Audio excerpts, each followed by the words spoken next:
네, 안녕하세요, 수험생 여러분. 저는 종로학원에서 영어를 가르치고 있는 김찬영이라고 합니다. 아마 이제 오늘 수능을 다 보셨고, 그다음에 지금쯤이면 이제 국어, 영어, 수학은 아마 채점을 다 하셨을 것 같고, 그다음에 이제 탐구 정도를 기다리면서 이제 약간 초조한 마음으로 이제 탐구의 답안지를 기다리고 있으실 것 같은데, 음, 일단은 기본적으로 오늘 하루 이제 수능을 보냐고 다들 수고가 되게 많으셨고요. 아마 그간 본인들이 노력해온 결과들을 어느 정도는 조금 확인할 수 있는 그런 시간이 아니었을까 이렇게 생각을 하고 있고요.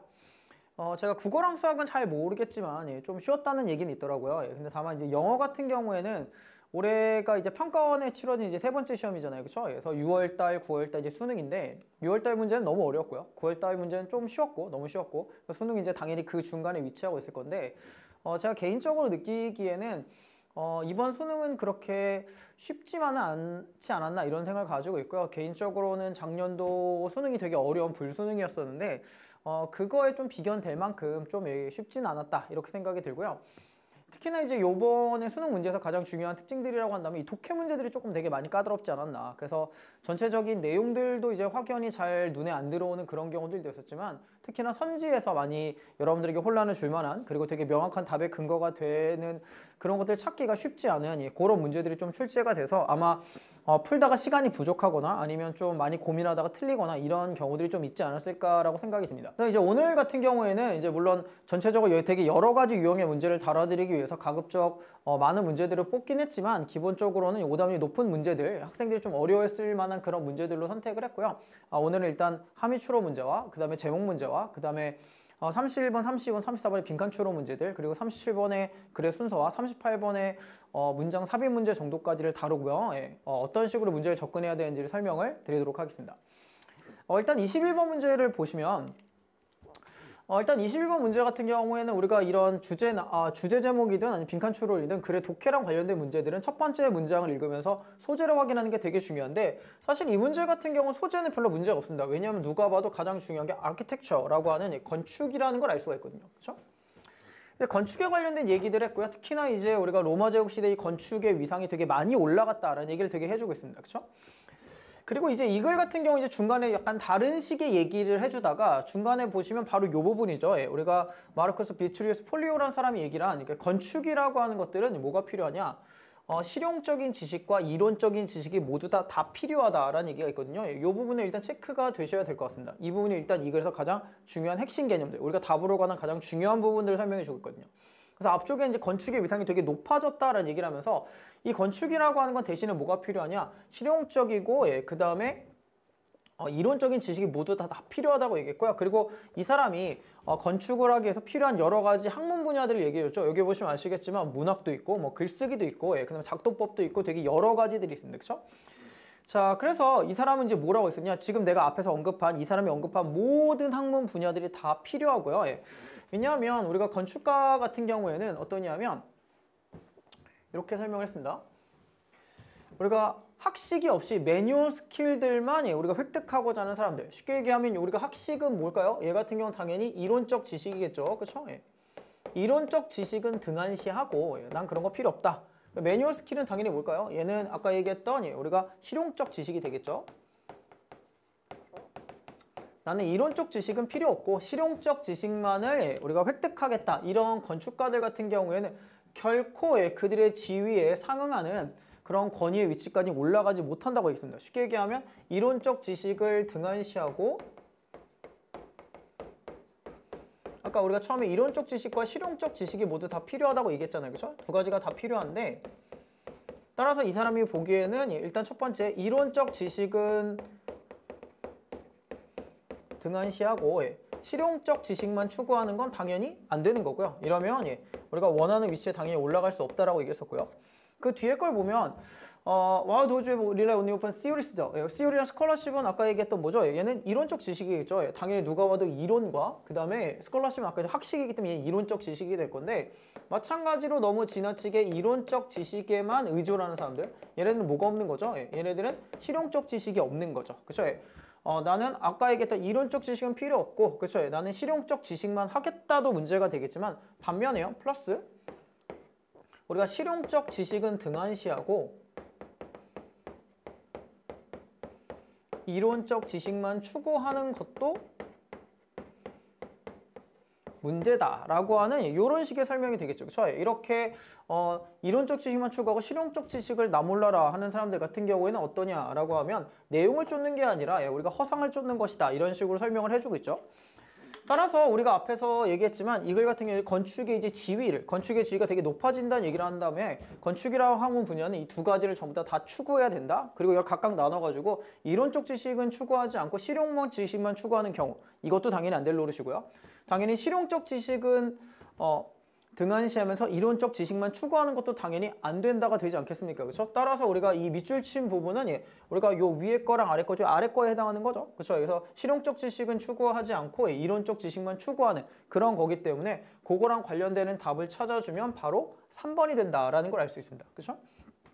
이 같은 경우는 실용적 기술 따위는 기술 없이 건축의 이상만 추구하는 게 이제 학식이 되겠죠. 그죠? 실용적, 우리가 이론적 지식이 될 건데 이런 것만 추구한다라는 걸로 보시면 되겠고요. 답이 그래서 3번이구나라는 걸 알 수 있습니다. 사실 우리가 이 문제 같은 경우는 혹시 기출문제를 풀어보신 분들이라면 약간 기시감이 드는 문제일 수도 있는데요. 이게 2020년 대수능이죠. 그러니까 우리가 2019년에 치른 수능 문제를 보면 똑같은 이 함의 추론 문제 중에서 데이터 인스팅트, 우리가 이 데이터 본능과 improvisatory instinct라고 해서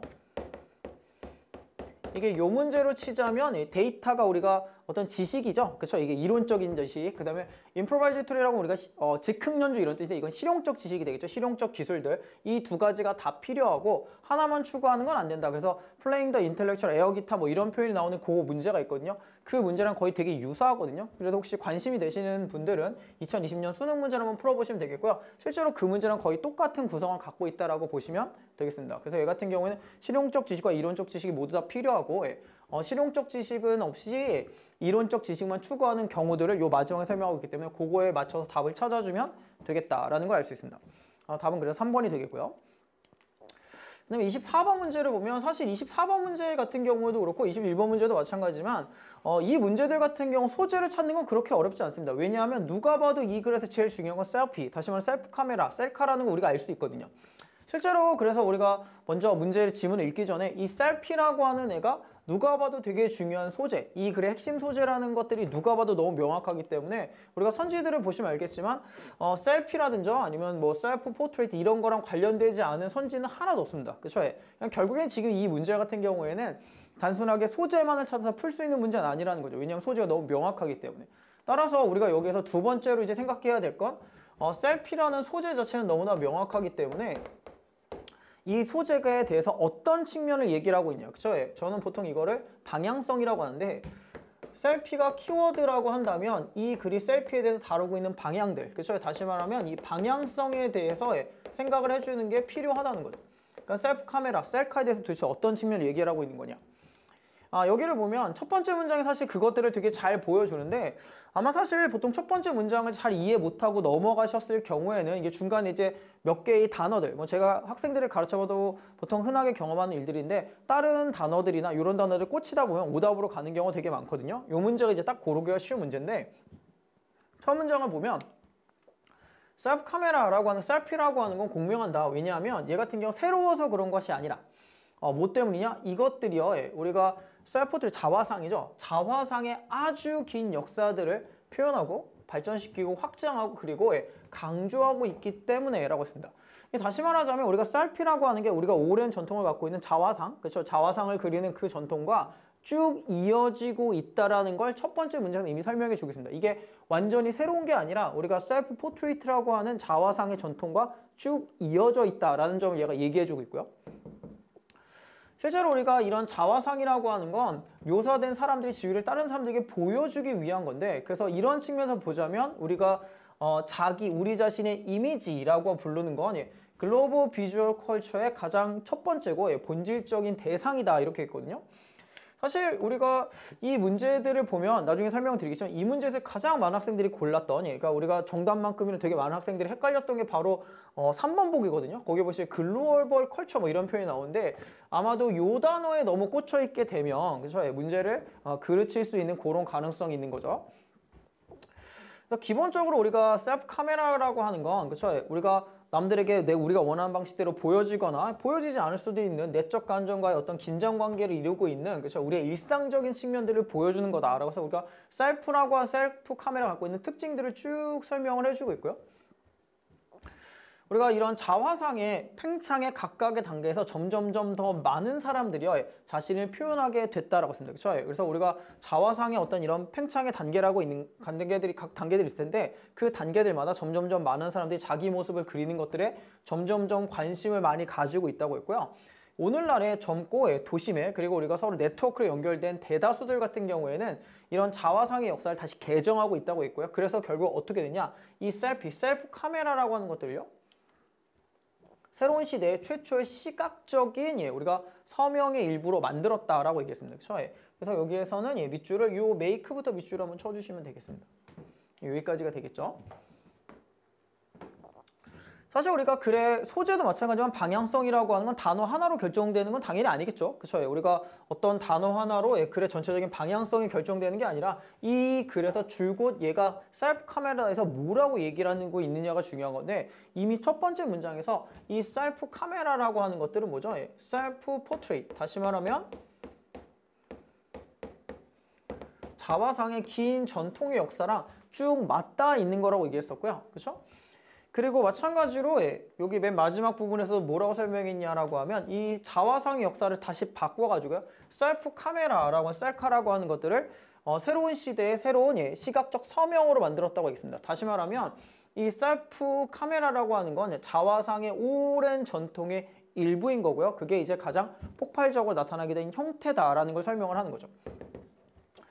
따라서 우리가 그런 측면에서 보자면 이 셀프라고 하는 셀프 카메라랑 셀프 포트레이트가 되게 긴밀하게 연관되어 있고 얘는 이것들의 최종 진화 버전이다 이런 느낌이기 때문에 그거랑 관련된 보기를 찾아주시면 되겠는데 아마도 대부분의 학생들 같은 경우가 1번이나 뭐 2번이나 4번 같은 경우에는 특히 뭐 별다른 어려움은 없었을 것 같아요. 특히나 4번 같은 경우 셀프 자화상의 종식이라고 얘기했는데 셀피가 이거랑 거의 똑같은 거라고 얘기했기 때문에 4번 당연히 안 되겠죠. 그쵸? 그래서 아마 3번과 5번 정도 특히나 이제 아까 얘기했던 글로벌 비주얼 컬처 여기에 이제 너무 꽂혀있게 되면 얘를 고를 수밖에 없고요. 그래서 전체적인 맥락을 모르는 상태에서 이 단어가 되게 눈에 띈다라고 하면 얘를 고르기가 쉬운데 3번 보기 같은 경우에는 셀프 카메라라고 하는 것들이 자기 자아지향적인 전 세계 글로벌한 문화의 상징이라고 얘기했었는데 사실 이걸 잘 보시면 셀프 카메라라고 하는 건 셀프 포트레이트의 어떤 전통을 쭉 잇고 있는 거다라고 얘기했었지 이게 뭐 자기지향적 뭐 세계 문화 이런 것들에 대한 설명은 사실 한 적이 없거든요. 얘는 아까 얘기했던 글로벌 비주얼 컬처라는 단어가 있기 때문에 얘가 되게 매력적인 걸로 느끼게 될 뿐인 거지 실제로는 얘는 크게 상관이 있는 게 아닙니다. 그렇죠? 5번을 보면 셀프 카메라라고 하는 건 자기 자신을 나타내는 거 이게 뭐죠? 셀프 포트레이트가 되겠죠. 그렇죠? 이걸 다른 말로 바꾸면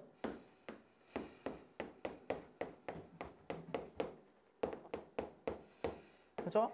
자신을 표현하는 것, 다시 말하면 자화상의 최종의 진화다라고 최종적인 우리가 혁신이라고 얘기하고 최신의 혁신이라고 얘기했기 때문에 바로 얘가 답으로 골라주시는 게 맞겠죠. 그렇죠? 그 답은 5번이 됩니다. 사실 그래서 이 문제가 일단 기본적으로 키워드를 잡는 것까지는 그렇게 어렵지 않지만 그 이후에 뭔가 방향성을 잡기가 되게 명확한 단어들이 나오는 게 아니기 때문에 상당히 조금 애매하게 느껴질 수 있고요.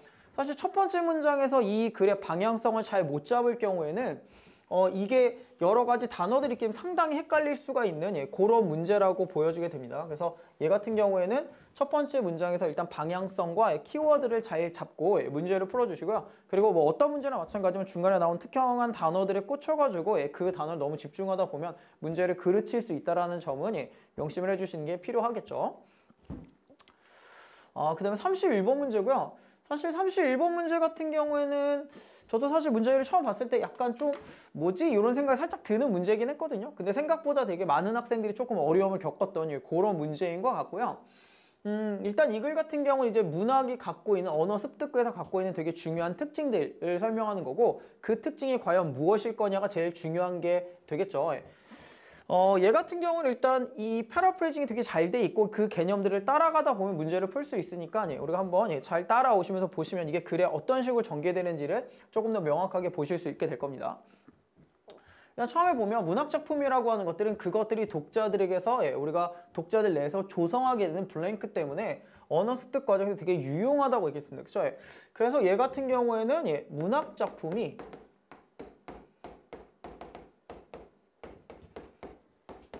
언어 습득 과정에 미치는 예, 긍정적인 영향력인데 이 블랭크에 들어갈 거를 이제 우리가 찾아주는 거. 과연 무엇 때문일 것이냐? 이제 요걸 찾아주는 문제 이거죠. 요거.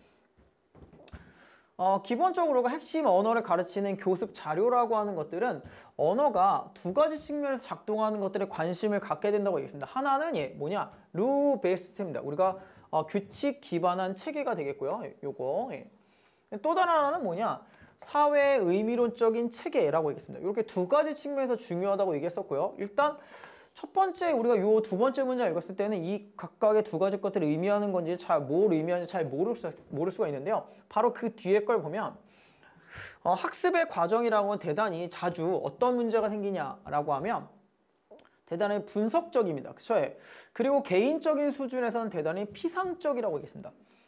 뒤에도 이제 분석적이다 이제 이런 표현들이 나오게 되는데 여기를 보시면 분석적이다 라고 얘기를 하는 건 우리가 이 언어 학습을 하나하나 쪼개서 보게 된다는 거죠. 여기서 얘기를 하는 분석적이라고 하는 게 나타내는 건 바로 여기에는 룰 베이스 시스템이라고 하는 이 부분과 이렇게 연결된다고 보시면 되겠습니다.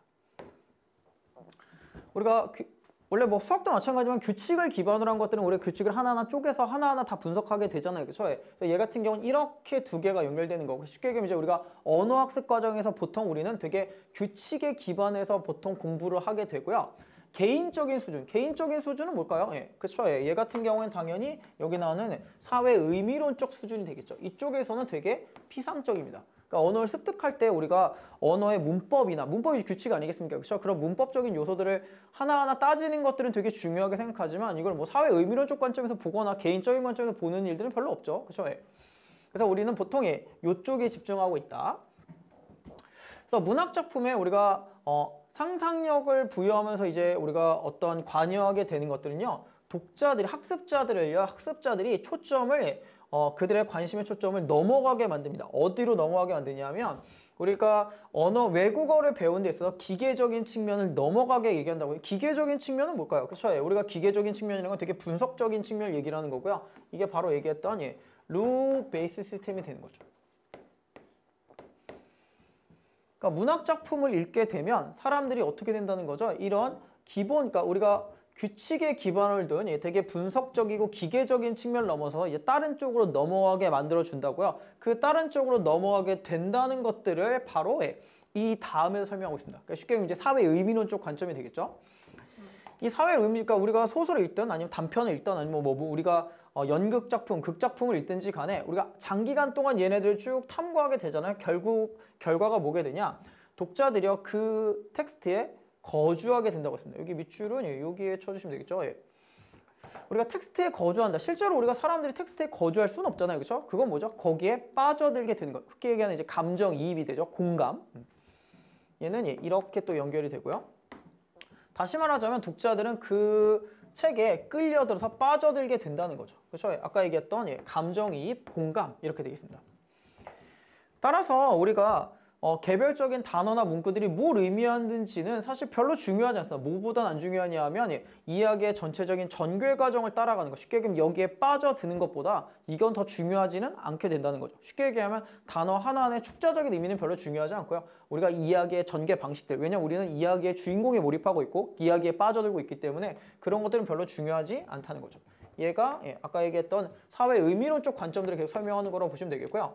반면에 하나하나의 문구가 가르치는 바를 우리가 의미하는 바에 집중하는 건 당연히 아까 얘기했던 규칙 기반적인 이런 활동들이 되겠죠. 그렇죠? 그래서 규칙에 기반을 두는 것보단 이런 쪽에 조금 더 관심을 가지게 된다라고 설명을 하고 있습니다. 자, 그러다 보니까 독자들 같은 경우 어떠냐? 우리가 사건이 전개될 때 어떤 식으로 일이 발생하는지를 아는 것들을 조금 더 쉽게 되는 거고요. 따라서 독자들 같은 경우는 어떻게 되냐? 그들은요 특정한 캐릭터에 되게 근접하게 느끼게 되고요. 그들의 감정적인 반응을 공유하게 된다. 아까 얘기했던 사회 의미론적 측면을 얘기를 하는 거고요. 이게 아까도 제가 설명드렸던 뭐죠? 감정에 이입하게 된다가 되겠죠. 그렇죠? 따라서 우리가 이 문학 작품이 언어 습득 과정에서 중요하게 미치는 중요한 영향력은 뭐죠? 우리가 이 문학 작품에 감정을 이입하고 공감하게 되고 거기에 빠져들게 되겠죠. 그렇죠?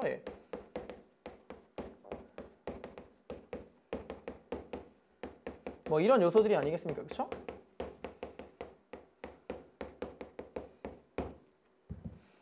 따라서 이거랑 관련되는 걸 찾게 되면 답이 몇 번이라는 걸 알 수 있냐? 우리가 공감하고 감정이입하는 건 뭐죠? 내가 거기에 개인적으로 몰입하게 되는 거죠. 예. 개인적으로 몰입이 되는 거니까 당연히 5번이 됩니다. 퍼스널 인보브먼트가 되는 거고요.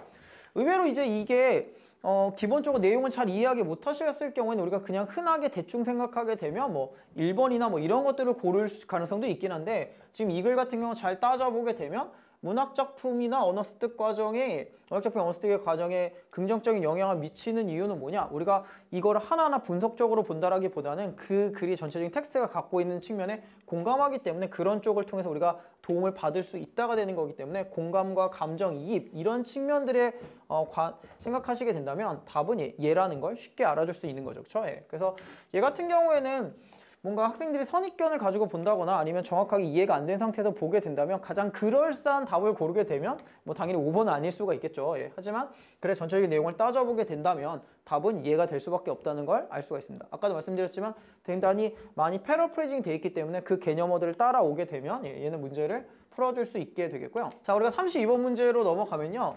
사실 32번 문제를 보시면 알겠지만 이게 내용 자체가 되게 어려운 건 아니거든요. 근데 사실 이 문제 같은 경우가 무슨 말인지 모르진 않는데 또 그렇다고 해서 명확하게 답이 잘 잡히진 않고요. 그리고 이게 어떻게 보면 약간 역방향 같은 그런 느낌도 있고 그래서 이게 그냥 문제를 아무 생각 없이 풀게 되면 틀릴 수밖에 없는 좀 헷갈릴 수 있는 문제거든요. 일단 여기를 보시면 아까도 설명드렸지만 우리가 이 주제나 제목이나 아니면 이런 빈칸 추론처럼 우리가 이 독해랑 관련된 문제들은 첫 번째 부분의 소재를 잡는 게 되게 중요하다고 얘기했었는데 얘도 딱 그렇습니다. 그래서 첫 번째 문장을 보면 교육의 목적이라고 하는 건 지식을 가르치는 게 아니다. 지식을 가르치는 것 이상이다라고 얘기했었고요. 그럼 얘는 뭐가 중요하냐라고 했을 때 바로 비판적 사고, 크리티컬 띵킹 이게 되게 중요하다고 했고요. 그럼 이제 우리가 이 비판적 사고라는 게 과연 뭘 거냐라고 했을 때 생각하기 전에 뭔가 행동하기 전에 생각을 하거나 아니면 멈춰서 생각을 하는 능력. 다시 말하자면 바로 이 부분이죠. 감정적인 압박에 굴복하지 않는 것, 굴복을 피하는 것입니다. 그렇죠? 그래서 이 사람이 얘기를 하는 건 교육의 목적이라고 하는 건 이건 비판적 사고고, 그렇죠? 이 비판적 사고라고 하는 거 쉽게 얘기하면 뭐죠? 감정의 영향력으로부터 자유로워지는 거죠. 그렇죠?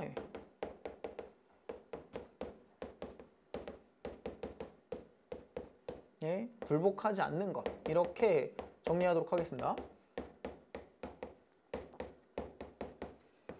여기 되겠고요. 이거는 사고의 통제라기보다는 오히려 그 반대, 다시 말하면 우리가 정신적으로나 정서적으로 자유로워지는 걸 의미하는 건데 지적으로 되게 뛰어난 사람이라고 하더라도 이 기술은 뭐죠? 아까 얘기했던 바로 얘가 되겠죠. 크리티컬 띵킹. 그래서 비판적 사고에 완벽하진 않아요. 그 누구도. 하지만 우리가 얘를 아주 불완전하지만 가지고 있는 것. 여기 나온 이 또 당연히 비판적 사고겠죠. 아까 얘기했지만 비판적 사고라고 하는 건 어떤 특징이 있죠? 감정의 영향에 굴복하지 않는 것. 다시 말하면 감정의 영향력으로부터 자유로워지는 겁니다. 그래서 우리가 비판적 사고 기술들을 조금이라도 가지고 있으면 어떤 결과가 되냐? 바로 being stimulus driven하지 being stimulus driven이라고 얘기했습니다. 그렇죠?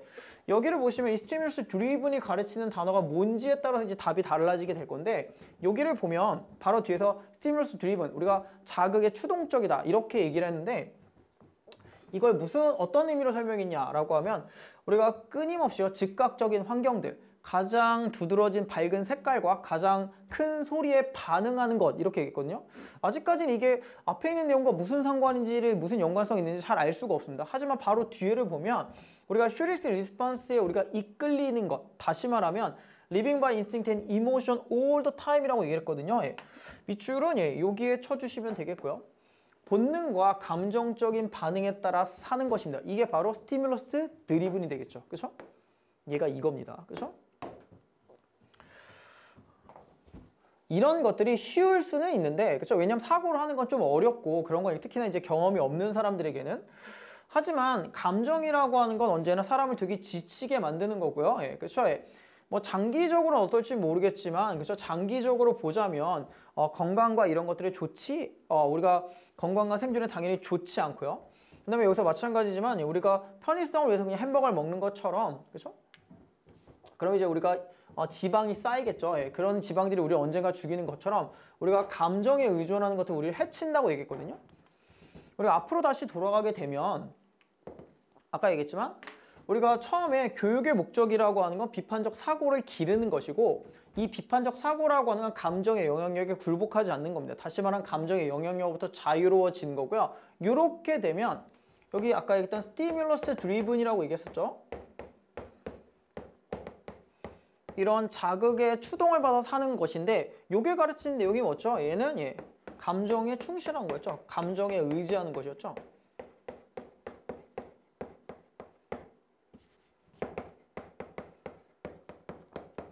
그러면 이제 당연히 우리가 비판적 사고라고 하는 것들은 이 감정의 영향에 굴복하지 않는 건데 얘를 가지고 있으면 감정의 영향력에 의지하거나 감정에 굴복하는 것인 이 스티뮬러스 드리븐으로부터 어떻게 될까요? 얘를 안 할 수 있게 되겠죠. 얘로부터 자유로워진다거나 얘랑 그러니까 결국에는 우리가 여기에는 it과 이 critical thinking과 스티뮬러스 드리븐이라고 하는 건 정반대의 관계에 있는 거죠. 하나는 감정의 영향부터 자유로운 거, 하나는 감정의 영향에 굴복하는 거니까 이 빈칸에 들어갈 건 당연히 얘를 없애준다, 얘를 자유롭게 해준다, 뭐 이런 것들과 관련된 내용들이 와야지만 되겠죠, 그렇죠? 따라서 이 문제 같은 경우는 애시당초부터 빈칸은 물론 이 중간 부분에 뚫려 있긴 하지만 앞에서 이 이시 가르치는 게 뭐냐, 이게 비판적 사고인 거고 이 비판적 사고의 성격이라고 하는 게 감정적 영향력으로부터 자유로워지는 것이다 라는 걸 이해해야지만 이 문제를 제대로 풀어낼 수가 있습니다. 따라서 여기에 들어갈 건 당연히 이 두 가지의 성격이 정반대, 이 두 개의 성격이 정반대에 있기 때문에 여기 들어갈 건 당연히 얘를 없애준다거나 얘를 자유롭게 해준다거나 이런 식의 약간 마이너스 방향의 보기가 들어가야 되는 거죠. 자, 그거랑 관련된 걸 찾게 되면 당연히 몇 번이라는 걸 알 수 있죠. 답은 3번이라는 걸 알 수가 있습니다. 그렇죠? 사람들을 이러한 부담으로부터 자유롭게 해주는 거죠. 그렇죠? 얘를 없애주는 게 되겠죠. 답은 그래서 3번이 되겠습니다. 나머지 선지들을 보시게 되면 우리가 사람들로 하여금 우리가 이런 위험성들을 강화시킨다거나 아니면 우리가 그런 것들의 불가피성을 받아들이게 한다거나 아니면 그러한 경험들을 가지게 요구한다거나 이런 것들은 전부 다 그런 경험을 갖게 하는 거죠. 다시 말하자면 이 3번 보기랑 1번, 4번, 5번 보기의 내용들은 정반대에 있는 거라고 보시면 되겠습니다. 따라서 1, 4, 5번 당연히 될 수가 없는 거고요. 그에 대한 이해도를 높인다라기보다는 얘를 자유롭게 해주는 게 맞기 때문에 답은 3번을 골라주시면 되겠습니다. 자, 그 다음에 34번이고요. 사실 얘 같은 경우에는 보시면 알겠지만 전체적인 내용들이 뭔가 다 비슷한 걸 설명하고 있는 것 같기도 하고 뭔가 이게 부연 설명인지 예시인지 모르겠는 여러 가지 내용들이 나와 있고 이러다 보니까 정확한 개념어들을 잘 못 찾을 수도 있는데 사실 이 문제 같은 경우에는 보시면은 이게 좀 더 디테일하게 분석해보면 같이 분석해 가는 과정에서 설명을 드리겠습니다만 얘 같은 경우는 정확하게 두 가지 부분을 나눠 설명을 해주고 있다고 보시면 되겠습니다. 자, 일단 우리가 얘는 누가 봐도 이 글의 가장 중요한 키워드는 당연히 규칙이죠. 뭐 얘는 규칙이라는 걸 모를 리가 없고요. 규칙이 갖고 있는 특징들에 대한 설명이라고 보시면 되겠습니다. 얘는 룰이, 그렇죠? 규칙이 과연 어떤 역할을 하냐인 건데 그 다음에 보면 야구의 규칙이라고 하는 게 단순히 플레이어들의 운동선수들의 행위들을 규제하는 것만 있는 건 아니다. 그렇죠? 걔네들 같은 경우에는 우리가 야구 경기를 한다는 것들을 구성하는 행위들을 결정해 주고요. 규칙이라고 하는 게 선수들이 사람들이 야구하는 것들을 뭐 막는다라기보다는 어떠냐? 사람들이 야구를 할 수 있게 해주는 뭐죠? 관행을 만들어준다고 하겠습니다. 잘 보시면 알겠지만 이게 앞에 거랑 뒤에 거랑 일종의 대꾸 관계를 비슷하게 가는 건데요.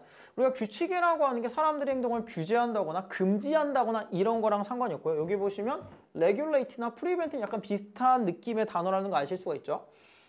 이런 식으로 뭔가 못하게 하는 거. 그렇죠? 우리가 뭐 규칙에서 뭐 안 된다, 뭐 안 된다 이런 얘기들이 있긴 한데 그런 것들이 뭔가 행위를 금지하는 측면이라기보다는 야구를 구성하게 되는 행동들을 규정해주고 다시 말하면 우리가 사람들이 야구를 할 수 있는 관행들을 만들고 우리가 프랙티스에 체크 일단 해주시면 되겠습니다.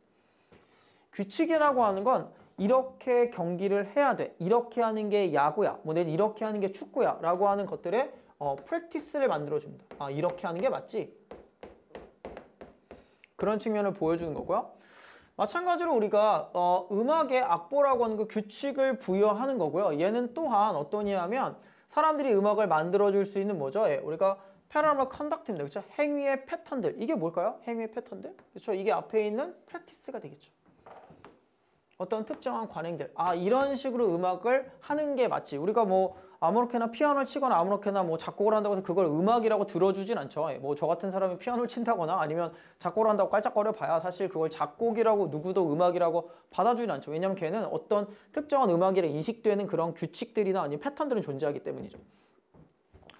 마찬가지로 우리가 법률적인 규칙들이죠. 이 법률적인 규칙들도 여기 보시면 그 규칙에 대한 되게 세세한 내용들이 나옵니다. 대절이 여기 컨트랙팅까지 가는데 사실 여기 들어가는 이런 디테일한 내용들은 별로 중요하진 않죠. 왜냐면 우리가 규칙이 있고 이 규칙이 뭘 해주냐인데 여기도 보면 우리가 앞에서 봤던 되게 반가운 단어죠. 개인들이 새로운 기회를 만들어낼 수 있는 관행들을 만들어주는 여기 보면 practice가 있습니다. 그렇죠?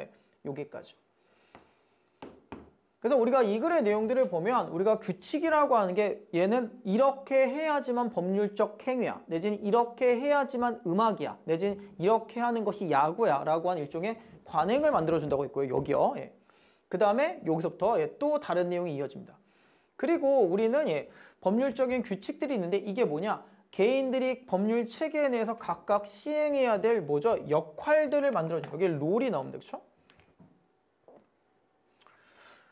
뭐 우리가 법률적인 규칙들 같은 경우에도 우리가 법률에 따라서 뭐 본인들이 해야 될 역할들이 달라지는 거 아니겠습니까? 그렇죠? 우리가 뭔가 고용계약서를 쓰게 된다면 우리가 뭐 고용주와 피고용주, 고용인 뭐 이런 관계가 있을 거고 뭐 마찬가지로 우리가 야구 규칙 내에서 본인들이 해야 되는 뭐 나름대로의 어떤 행위의 역할들이 있는 거 투수도 있고 뭐 포수도 있고 뭐 이런 식이라고 생각하시면 되겠죠? 마찬가지로 우리가 이런 법률적인 규칙이라고 하는 것들은요 이런 롤이 나오죠. 그렇죠? 이러한 역할들을 설정해주는 법률 규칙이라고 하는 게 사람들의 행위를 규정하기도 한다라고 얘기했고요. 하지만 규칙이라고 하는 건 또한 어떠냐 하면 역할 그 자체를 만들어낸다고 해서 여기도 역할이라는 표현이 또 나옵니다. 그렇죠? 자, 그래서 우리가 이런 규칙들이 존재하지 않으면 개인들 같은 경우에는요. 역할을 담당할 만한, 그렇죠? 여기 역할이 또 나오죠. 담당할 만한 기회를 일상적으로 가질 수가 없다가 되겠죠. 그래서 우리가 이 글 같은 경우 일단 룰로 시작했고요. 이 룰이 갖고 있는 특징들을 설명하자면 일단 첫 번째는 얘가 뭔가 어떤 행위를 특정한 뭐 우리가 야구가 됐던 음악이 됐던 아니면 법률적 행위가 됐던 뭔가 걔네들을 규정해주는 관행들을 만들어주게 되는 거고요. 다른 한편은 이 관행 내에서 뭐가 생기는 거죠? 개인들에게 롤이 생긴다고 했습니다. 그렇죠? 따라서 규칙은 프랙티스와 롤을 동시에 다 만들어준다가 되겠고요. 이거랑 관련되는 것들을 찾아주시면 당연히 우리가 롤하고 프랙티스가 전부 다 들어가는 선지는 지금 2번하고 5번밖에 없습니다. 그래서 많은 학생들이 2번과 5번에 조금 고민을 하셨던 것 같은데 2번 같은 경우에는 사회 내에서 개인들이 자신들의 역할과 관행들을 재평가하도록 만들어준다고 얘기했었는데 2번 같은 경우에는 왜 안 되냐라고 하면 규칙과 관행들을 설정한다고 했지 이걸 재평가하는 건 아닙니다. 우리가 뭐 야구나 이런 걸 할 때 내가 포수인데 포수 역할을 재규정하거나 뭐 이런 일들이 있진 않겠죠. 그래서 얘 같은 경우는 일단 우리가 리이벨리웨이트라는 표현 자체가 잘못됐고요. 답은 5번이 되겠죠. 그렇죠? 규칙과 우리가 역할과 관행을 수립함으로써 생산적인 활동들을 우리가 촉진해준다, 만들어낸다 정도가 되겠죠. 답은 5번이 되겠습니다. 그래서 이 글 같은 경우에는 전체적으로 보자면 규칙, 프랙티스, 롤이라고 한 이 세 가지 키워드들을 잘 찾아주시면 되겠고요. 그 다음에 특히나 이제 2번 보기에서 리이벨리웨이트 약간의 방향성의 문제도 있겠죠. 여기를 보시면 역할이라든지 아니면 프랙티스를 만들어낸다고 얘기했기 때문에 리이벨리웨이트라는 단어는 조금 거리가 멀죠. 우리가 이쪽이 좀 더 가깝기 때문에 답을 요거로 골라주시면 되겠습니다. 사실은 이번 수능 같은 경우에는 이런 주제 제목이라든지 아니면 뭐 이런 쪽에 독해 문제들이 조금 까다로웠고요. 사실 그거에 비해서는 글의 흐름이라고 할 수 있는 글의 순서라든지 문장 삽입들은 조금 평이했던 것 같습니다. 그래서 작년 같은 경우 이제 글의 순서라든지 문장 삽입의 문제들이 오답률이 높은 문제도 꽤 됐는데 올해는 조금 그런 측면들은 조금 덜하지 않았나. 다만 37번 문제 같은 경우는 조금 많은 학생들이 어려움을 겪었고요. 그리고 상대적으로 38번과 39번의 문장 삽입들은 좀 더 상대적으로 수월하게들 문제를 풀었지만 그래도 그 문제들 어떤 식으로 접근해야 되는지 설명을 해야 되기 때문에 38번 문제까지 설명을 하고 해설을 끝내도록 하겠습니다.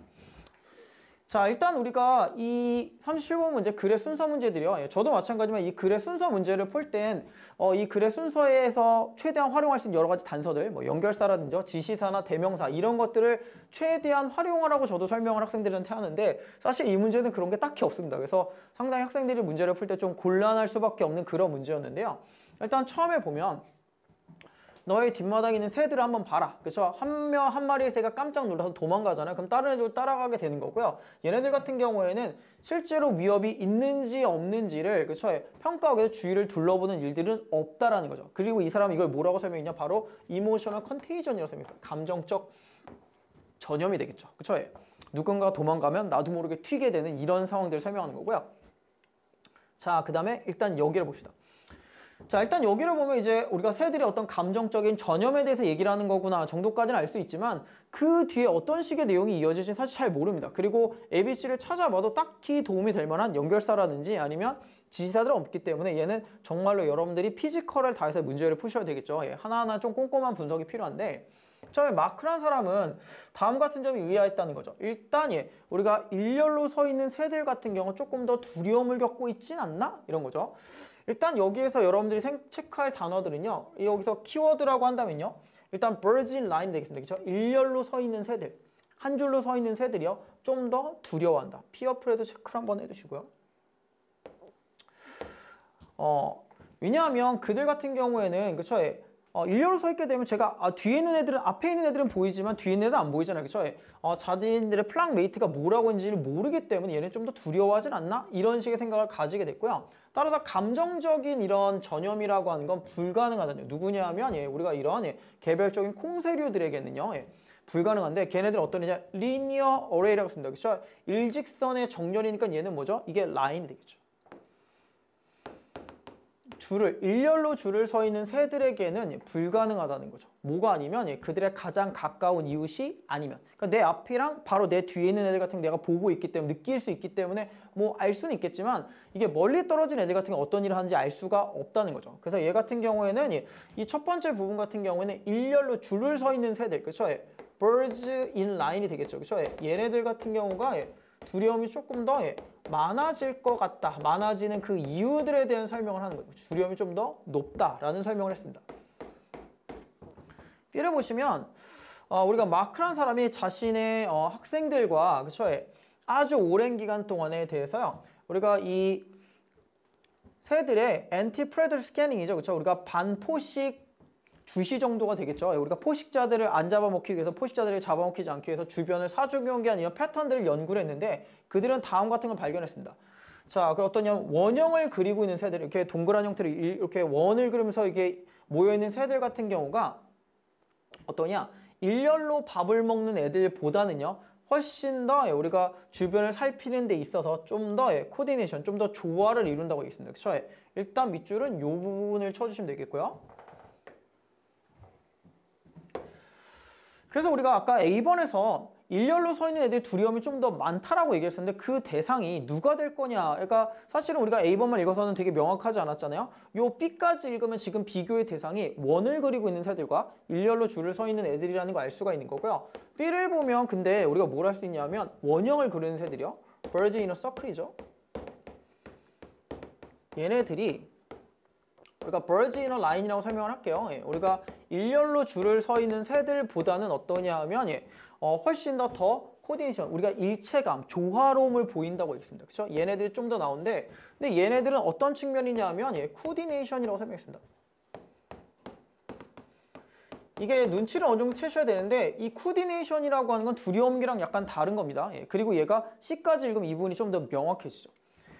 자, 우리가 일렬로 서 있는 새들 같은 경우요. 얘네들 같은 경우에 그들의 가장 가까운 애밖에 당연히 못 보겠죠. 원을 그리고 있는 경우보다. 얘네들은 어떠냐? Not only was less coordinated입니다. 그쵸? 일단 여기에는 여기에 체크하면 재밌죠. 우리가 주변을 주시하는 데 있어서 좀 더 조화를 덜 이루게 조종이 좀 덜 되고요. 또한 훨씬 더 nervous하다고 씁니다. 그쵸? 훨씬 더 우리가 예민하고 우리가 두려움을 많이 갖는다고 얘기했습니다. 자, C를 보면 알겠지만 birds in a line이 되겠죠. 그쵸? 얘네 같은 경우에는 어떠냐? 일단 조화로움이 더하고요. less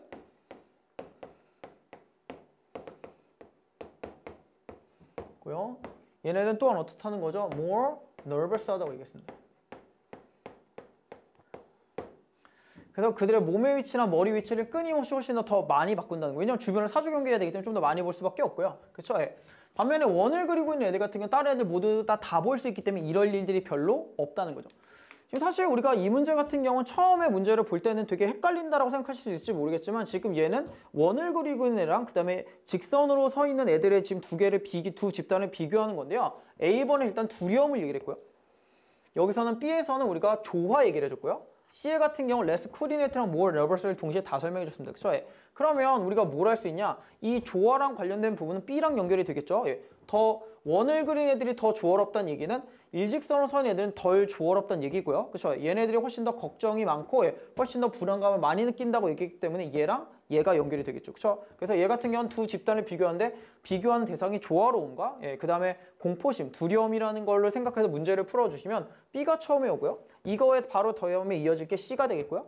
C 다음에 이어질 건 more nervous, anxiety 이런 걸 두려움이랑 관련되는 거기 때문에 A랑 연결돼서 답은 3번이구나 라는 걸 알 수 있습니다. 그래서 얘 같은 경우에는 비교의 대상을 두 가지로 생각해요. 두 가지 집단을 비교하는데 비교의 대상이 조화로움과 두려움 이거를 가르치는 거기 때문에 요거로 문제를 풀어주시면 답은 B, C밖에 될 수가 없겠죠. 사실 근데 이 문제 같은 경우에는 기존에 출제했던 문제들과는 좀 다르게 뭔가 명확한 단서들이나 이런 지시사들이 없기 때문에 이런 거에 이제 의존하게 되면 사실 문제를 조금 어렵게 풀 수밖에 없고요. 좀 더 큰 범위 내에서 문제를 봐줘야지만 그나마 쉽게 풀 수 있는 문제이기 때문에 아마 학생들이 지금 뭐 마음도 급하고 이런 와중에서는 이런 것까지 보고 문제를 푸시기에는 쉽지는 않았을 거라는 생각이 듭니다. 그 다음에 38번 문제가 되겠고요. 38번과 39번은 전부 다 저 오답률은 사실 그렇게 높진 않거든요. 근데 다만 작년 같은 경우에는 36번과 37번 문제 글의 순서 문제가 똑같이 답이 4번이었거든요. 그래서 많은 학생들이 두 개가 연달아 나오는 건 좀 그렇다라고 해서 또 틀렸던 경우가 많은데 이번 문제 같은 경우에도 38번과 39번이 똑같은 답이기 때문에 아마 이것 때문에 좀 고민하셨던 분들이 꽤 되지 않았을까라는 생각은 듭니다. 사실 이 문제 같은 경우에는 약간의 이 정답의 오답률의 분포나 이런 것들을 생각해 봤을 때는 4번과 5번이 좀 많이 헷갈리지 않았을까 이런 생각이 들고요. 일단 얘는 문제의 내용을 조금 파악해야지만 풀 수 있는 그런 문제라고 보시면 되는데 글의 전반적인 얘기는 우리가 트레이드 시크릿 로죠. 우리가 영업비밀 유지법 뭐 이런 정도로 보시면 될 것 같고요. 그 다음에 페이턴트 우리가 특허죠. 이 두 가지를 지금 비교해 설명하는 거고 그 중에서도 얘가 갖고 있는 장점들을 설명하는 거라고 보시면 되겠습니다. 일단 우리가 주어진 문장을 보면 우리가 이런 영업 기밀들을 그쵸? 법률적으로 보호하지 않으면 그러나가 되겠죠. 이걸 영업 기밀들을 보호해주지 않으면 이런 기밀을 유지하고 있는 이런 발명가들 같은 경우는 다음과 같은 위협을 겪을 수밖에 없는 거죠. 뭐냐? 어떤 거냐면 고용인이라든지 아니면 계약자가 재산권과 관련된 정보들을 누설할 위험들을 가지게 된다는 거죠. 밑줄을 일단 여기에 쳐주시면 되겠습니다. 요 문장을 이제 설명하면 영업 기밀에 대한 법적 보호가 없으면 그렇죠? 영업 기밀에 대한 법적 보호가 없으면 앞에 however는 역접이 옵니다. 없으면 우리가 정보가 누설될 위험이 높아요 정도로 이제 정리하실 수가 있겠죠. 그렇죠? 이렇게 될 거고요. 그 다음에 이제 우리가 요거가 들어갈 부분들을 잘 찾아주시면 되겠죠. 자, 영업기밀유지법, 영업기밀법이라고 하는 것들은 어떤 걸 추구하는 거냐? 당연히 혁신을 추구하는 거죠. 왜냐하면 우리가 어쨌든 간에 자신의 비밀은 보호가 돼야 뭔가를 만들고 새로운 걸 만들어야 하지 않겠습니까? 그렇죠? 비록 얘 같은 경우가요. 저작권과 좀 다른 방식의 이 목적을 달성하기는 어쨌지만 얘 같은 경우 혁신을 추동하는 것들이 목적이다. 우리가 특허권이라고 하는 것들은 이것들을 얻는 장점이라는 게 되게 명확함에도 불구하고 많은 혁신가들 같은 경우에는요. 특허를 취득하는 것보다는 이런 기밀 유지를 통해서 자신의 혁신품들, 자신의 어떤 혁신들을 보호하는 걸 훨씬 더 선호한다는 거죠. 여기서부터 이제 뭐냐? 바로 우리가 비밀 유지를 통한 비밀 유지라고 하는 것들이 혁신에 조금 더 도움이 된다. 그리고 혁신가들은 그걸 좀 더 선호한다는 거. 적어도 특허권보다는. 그래서 그 뒤로는 그거에 대한 설명들이 나옵니다. 그들은 뭐라고 믿고 있냐라고 하면 우리가 특허를 따는 데는 당연히 비용도 들고요. 당연히 특허권이 출원이 되기까지 시간이 좀 걸리겠죠. 이렇게 시간이 걸리는 것들이 너무나 크기 때문에 차라리 기밀 유지를 통해서 내가 알아서 보호하는 게 좀 더 낫지 않을까라고 생각을 한다는 거죠. 그들은 또 아닙니다. 그렇죠? 내용상을 보면 우리가 이 사람들이 기밀 유지를 선호하는 이유들이 1번, 2번이 되는 거죠. 그래서 글의 내용들을 보면 기밀 유지를 통해서 자신의 혁신을 보호하고 싶어 하는데 그 이유가 일단 첫 번째, 우리가 특허권을 따는데 기다리는 건 너무 시간도 걸리고 돈도 든다. 두 번째는 뭐냐? 발명품이라고 하는 것들은요, 특허권이 허락하는 시간보다 훨씬 더 장기간 동안 활용될 수 있다는 거죠. 그러니까 왜냐하면 특허를 따면 특허권을 딴 기간 동안만 보고가 되지만 내가 이거를 기밀을 알려주지 않고 기밀을 유지하게 되면 내가 이걸 천년만년 우려먹을 수도 있겠죠. 걔는 이제 그런 얘기라는 거고요. 여기까지는 뭐냐? 바로 우리가 기밀 유지, 시크릿시를 통한 것들이 시크릿시가 갖고 있는 장점이라고 보시면 되겠습니다. 적어도 우리가 이 혁신가들이 생각하는 1번 장점과 2번 장점이 되겠죠. 일단 여기까지는 좋아요 정도로 보실 수가 있고요. 4번 보기 뒤를 보시면 일단 아이디어가 누설이 우리가 전파가 되게 되면 얘 같은 경우는 어떠냐? 우리가 자유시장 경제의 특성상 어떠냐? 공기만큼이나 무료가 되기 쉽다고 했습니다. 그렇죠? 쉽게 얘기하면 내가 어떤 특정한 아이디어가 다른 사람들에게 알려지게 되면 얘의 가치는 거의 아무런 가치가 없게 되는 거죠. 여기서 우리가 주목할 건 바로 이 부분이거든요. 아이디어가 누설이 되면, 왜냐하면 앞에까지는 우리가 기밀 유지를 통해서 어쨌든 간에 내 혁신품의 혁신을 보호하거나 나의 새로운 아이디어를 보호하는 게 훨씬 더 좋아요 얘기를 하는데 갑자기 누설이 된다는 얘기가 오는 것들은 조금 이상하고요. 그 다음에 우리가 앞에 주어진 문장에서 영업기밀에 대한 법적 보호가 없으면 정보가 누설될 위험이 크다라는 문장을 이미 보지 않았습니까? 그렇죠? 그러면 얘가 여기에 들어가는 게 가장 적절하고요. 그래야지만 여기 리스크부터 해당하는 부분과 뒤에 있는 once the ideas release란 요 두 가지 부분들이 이렇게 자연스럽게 연결이 되겠죠. 그래서 기밀 유지를 통해서 보호하는 걸 훨씬 더 선호하긴 하는데 문제는 뭐냐면 이 기밀 유지도 법적인 보호가 있어야 되는 거고 그렇지 않으면 누설될 위험이 크다. 왜냐면 우리가 고용인이 할 수도 있고 아니면 계약한 애가 이걸 뭐 남들에게 알릴 수도 있으니까. 그렇죠? 우리가 뭐 스포당하거나 이런 일 되게 많잖아요. 그렇죠? 그런 것들을 설명하는 거고요. 그 다음에 이제 만약에 이제 글의 전체적인 내용에 이해가 없으신 분들 같은 경우에 이제 우리가 이걸 너무 급하게 읽는다거나 이렇게 되면 여기 앞에 보면 5번 보기 뒤에 바로 such a predicament라고 해서 이러한 곤경이 나거든요. 이 곤경이 없는 것 같은데? 라고 생각해서 답을 5번으로 고일 수가 있는데 사실 이미 앞에서 이게 누설되면 가치가 없어진다고 얘기했잖아요. 그렇죠? 내가 발명한 게 누설돼서 가치가 없어지는 게 바로 곤경이 되겠죠. 그렇죠? 그래서 such a predicament가 가르친 내용은 앞에 있습니다. 그래서 얘만 그냥 빠르게 보고 문제를 풀면 답을 5번으로 고르기가 좀 쉬운 문제라고 생각하시면 되겠죠. 그래서 이런 공경들 때문에 기본적으로 기밀 유지에 의존하고 싶어하는 사람들 같은 경우에는 뭐 우리가 보면 알겠지만 연구시설 주변에 막 담장 막 설치하고요. 그 다음에 여기에 접근할 수 있는 기밀 정보에 접근할 사람들 숫자를 제한하거나 이런 조치들을 취한다라고 보시면 되겠죠. 그래서 답은 우리가 주어진 문장과 그리고 그 뒤에 있는 문장과의 관계를 생각했을 때는 답이 4번에 들어가야지만 딱 맞아떨어지게 되는 거죠. 앞에까지는 장점, 근데 약간의 위험성, 그래서 그 위험성에 대한 대처 뭐 이런 정도로 내용이 전개된다고 보시면 되겠습니다. 그래서 일단 기본적으로 뭐 이 수능 문제에 대한 해설들은 요 정도가 될 것 같고요. 물론 이것 말고도 이제 각각 뭐 듣기의 문제를 또 듣기가 또 생각보다 어려웠다는 이런 얘기도 있더라고요. 그래서 듣기가 이제 예기치 않게 킬러 문항이 되거나 뭐 이런 경우들이 있을 수가 있는데 뭐 이보다 또 다른 문제들 개인에 따른 좀 문제의 어떤 난이도는 좀 다르게 느끼실 수는 있겠죠. 하지만 적어도 시험 자체가 그렇게 너무 쉽진 않았다. 특히나 9월이 너무 쉬웠기 때문에 아마 이번 수능, 특히나 10월 교육청 문제들도 교육청 문제도 그렇게 어렵지는 않았잖아요. 그렇죠? 그러다 보니까 이번 수능에 대한 체감 난이도가 역으로 더 세게 느껴질 수도 있고요. 또 국어나 수학이 또 상대적으로 좀 평이하게 느껴지셨기 때문에 영어가 오히려 더 그럴 수도 있겠죠. 뭐 사실 저 같은 경우 제가 가르치는 학생들에게 이제 수능 최저를 맞추라고 되게 많이 얘기를 하는데 이렇게 영어가 조금 국어 수학보다 까다롭게 나오면 최저를 맞추기가 좀 쉽지 않기 때문에 아마 그런 문제 때문에 좀 고민하시는 분들이 있을 것 같기는 해요. 근데 어쨌든 우리가 수능은 이미 끝났고 그렇죠? 또 이걸로 이제 입시가 끝난 게 아니라 뭐 수시도 있고 우리가 논술과 같은 이제 이런 수시들도 있고요. 다른 뭐 이제 우리가 학생부를 통한 이제 면접이나 이런 것들도 있고 또 이제 나머지 정시도 있지 않겠습니까? 그렇죠? 그래서 어쨌든 수능이 끝났다고 해서 너무 좌절하지 마시고 일단 나온 결과는 있기 때문에 이 결과를 가지고 어떻게 하면 내가 최선의 성과를 얻을 것인가를 고민하시는 게 조금 더 좋을 것 같고요.